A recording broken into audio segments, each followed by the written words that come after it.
Hi students, how is everyone doing? Hopefully you are doing great.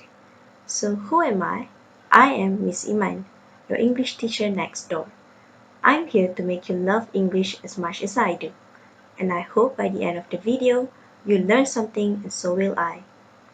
So what are we learning in this video today? Yes, it's literature for PT3 and SPM students.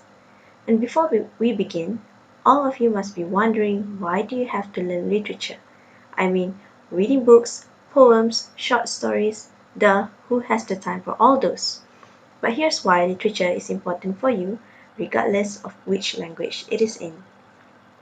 Literature basically helps you to have different perspectives.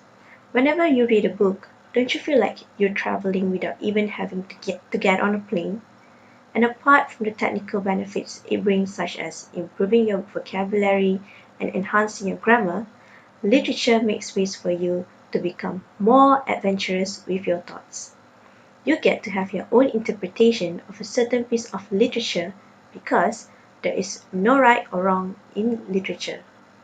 And good literature means good food for your soul.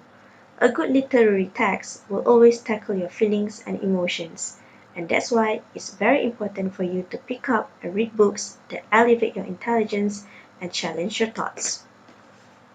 So today, we are going to learn about the literary elements. Okay, so what are literary elements?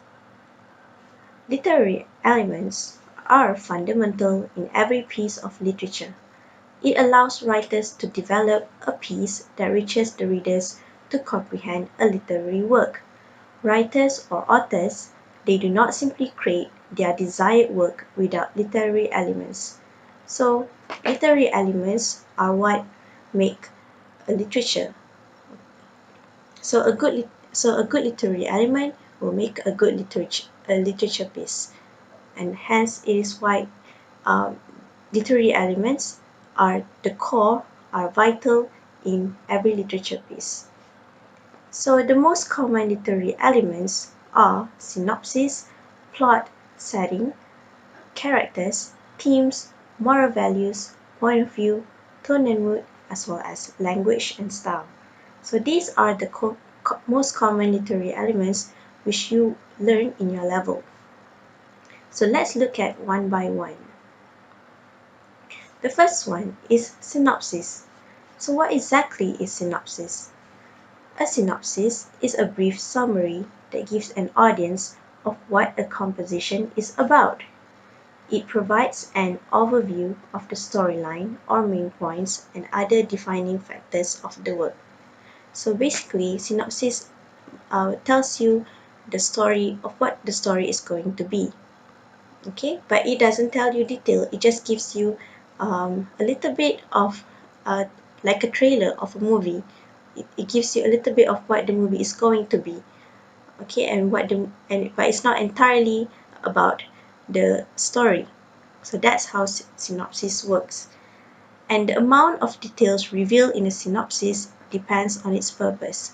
So every literature piece has different purpose for a synopsis. When they write their synopsis, they don't have to be the same. They might take up some parts of a movie, some parts of a story to become the synopsis.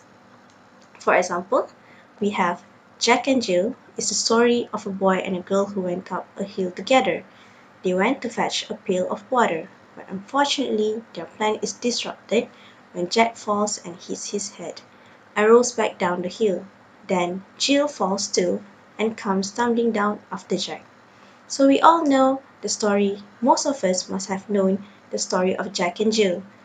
Okay, so this part is taken as a synopsis to give the readers a thrilling idea of what the story is going to be.